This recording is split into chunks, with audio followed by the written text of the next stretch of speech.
Hi guys, it's Leslie Tao here and welcome to my YouTube. Now today I'm going to talk about what Squid Game teaches us about money. So we're going to talk about life gamble, money and a bit of debt management.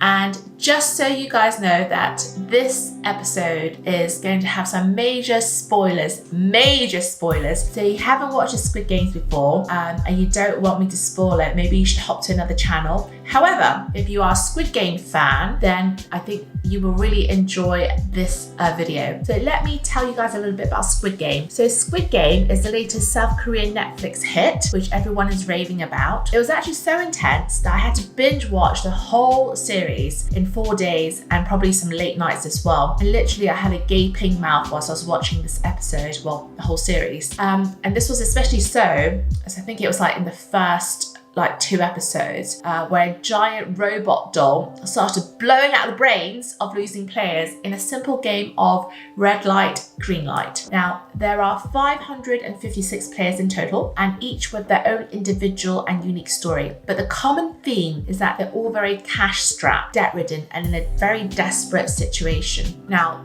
whilst everyone's going through their own personal debt issues, a well-groomed and pretty handsome man appears out of the blue and entices them to play a children's game in exchange for cash. Now, most of the people that he sees wins like a big wad of cash, and after they win and they pocket the money, they are then invited to participate in a more considerable competition. So what's at stake is roughly 45.6 billion wons, which is roughly $38.5 million. So that's the monetary amount at stake. Now, I have a question for you. So this is called Curiosity Kill the Cat. Now, the main character of Squid Games, his name's called Jihan. He finds himself in this situation where he's forced to sign over a kidney because he couldn't repay back his loan after being beaten up by a gang of loan shark thugs. So let me pose this question to you. What would you do if you're absolutely drowning in debt and in a life and death situation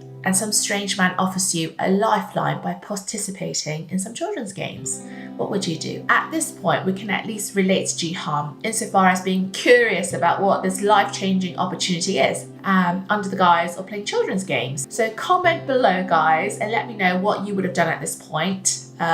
Would you sign up? Would you not? Obviously, Jihan signs up, yeah? And all players are put to sleep before they reach the location of the game, which is on an undisclosed island, and they're surrounded by water, surrounded by the sea. They're stripped of all their personal items and they're put into these green tracksuits with their player numbers on. Jihan wakes up from a long sleep. He wakes up on this bunk bed in a massive hall where all the other players are and realizes that he is player number 456.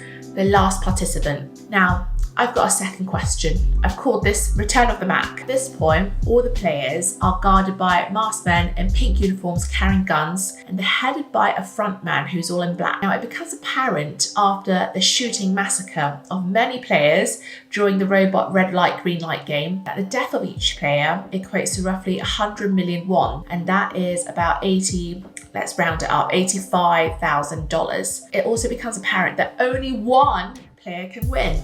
So given this knowledge and a chance to leave, the majority of the players, by just one vote, agree to end the games, and then they're allowed to leave the island and return home. So they all agree to this. After being stripped, bound and chucked onto the road from a moving van, they all return to their everyday lives. But then reality hits them hard. Is the grass greener on the other side? So what ends up happening is the majority of players then opt back for a second round of brutal games, which then sees them trying to survive the physical and psychological twists of each challenge, ultimately resulting in a death in all but one. So back to the question, now you've got all the facts, what would you have done? Would you have gone back to a second time to partake in the games? So I had a deep think about this question, and my ultimate answer is no. But that's because I've had experience before with getting out of debt and also creating money through real estate and other investments. So I'm relatively confident that if I was to lose everything now and I had to start again, that I could. So let's touch wood. There's nothing wooden around here, but I know I could.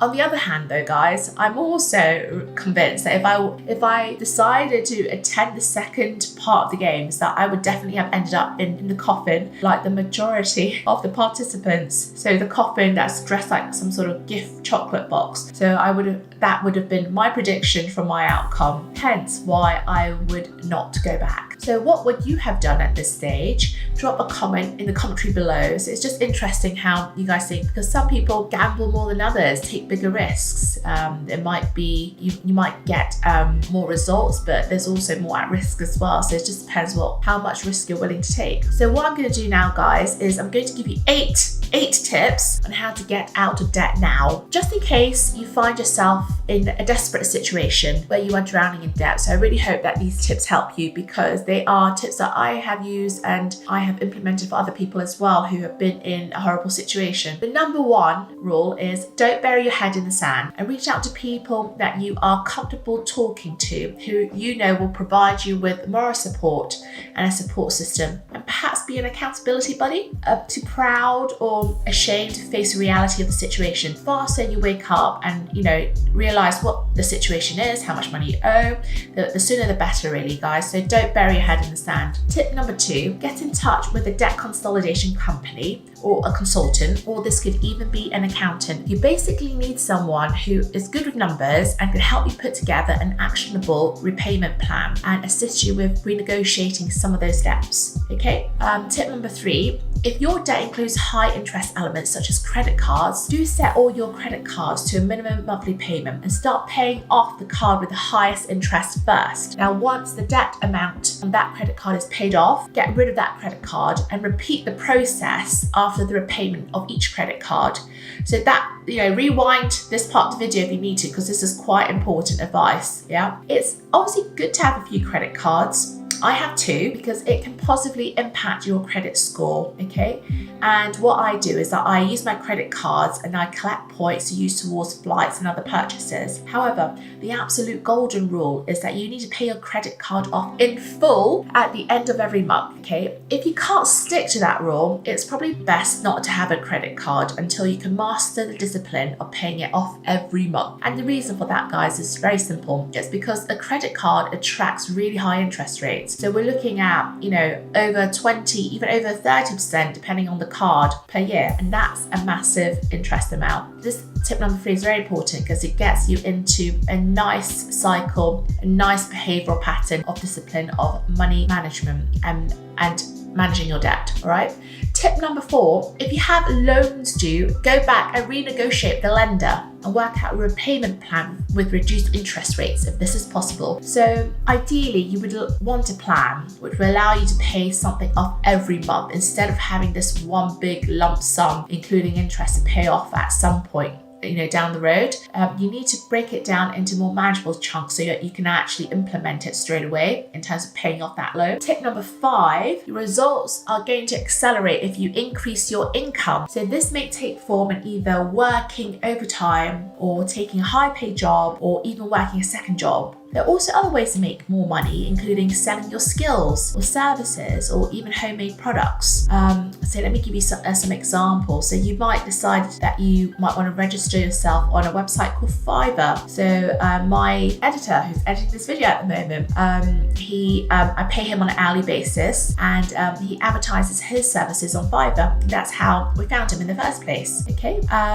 In terms of homemade products, I'll just give you a very simple example, like do some bake sale of some sort. So participate in some markets in your city if you love baking and see whether any of your baking products can sell, or even participate in some school events as well. Now, at this stage, guys, although I love investing, but I would say stay away from any forms of investing which involves a risk or you having to put more money down. And the reason for that is because there are risks involved with investing. So even though potentially you might be able to make more money, but equally you could lose all of it as well. So therefore, the additional funds that you're going to be receiving through your increased income should go towards paying off your debts, okay? Starting with the highest interest ones first to enable you to pay them off faster. Tip number 6. If something seems too good to be true, most likely it is too good to be true and more likely to be a scam. Don't fall for any get-rich-quick schemes, as a lot of marketing is on the internet to entice vulnerable people, so they're targeting you, knowing that you know, if you're looking at certain titles, certain topics, that you are in this situation, and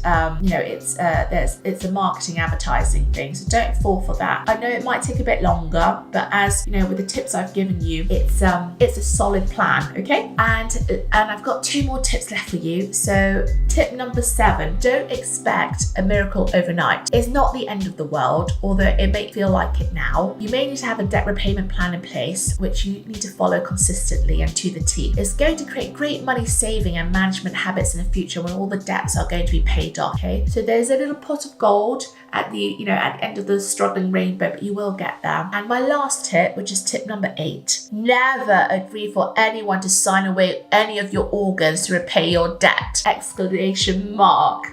All right, I'm going to talk about a real life case study, okay, which involves a student of mine. So his name's called Alex, and I was able to help him by using the above techniques that I've just shared with you. He initially came to see me to get some help with starting an Airbnb property business, which I'm known for.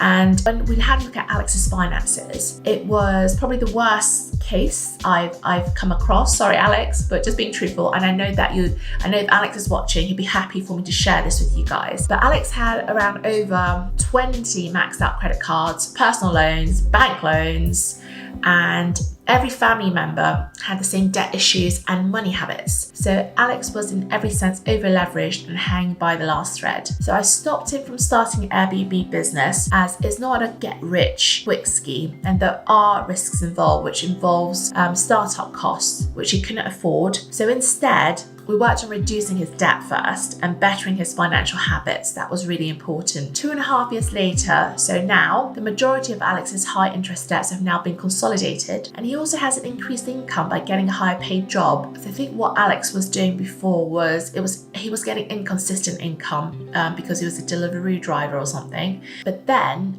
he upgraded his skills. So I think he had to go through some more sort of tests and training, but he got himself a job as an Amazon lorry driver, which paid him much better and more consistently. So he got a higher paid job, and then now he's invested in 2 property deals which cash flow positively just under $1,400. So that's just roughly under £1,000 net each month. And in addition, Alex is just about to extract some monies out of his house by a remortgage to put down as a down payment or a deposit on investment property purchase. So I'm really pleased to say that Alex has he is growing that little pot of gold that's come out of his struggling rainbow, and you will get there too if you're in this position. So Alex is a great example, showing that you don't need to lose your moral compass and sell your soul for quick fix money solutions. The Squid Game is about gambling with your life for money and has been an entertaining watch. However, let's implement some more practical solutions in real life. Now, my last words for you guys is, although in the Squid Games, Jihan winds up winning the Squid Game, so he's our main character, he couldn't actually enjoy his victory. He didn't end up touching any of the prize money. He was traumatized and racked with guilt that he won the money at the cost of 455 human lives. So yes, money is probably one of the most essential tools in life, but can you enjoy using money you exchange for your moral compass or soul? Instead, what we should be focusing on is how you can become an alchemist, so you can create more money and more wealth, which you can use in abundance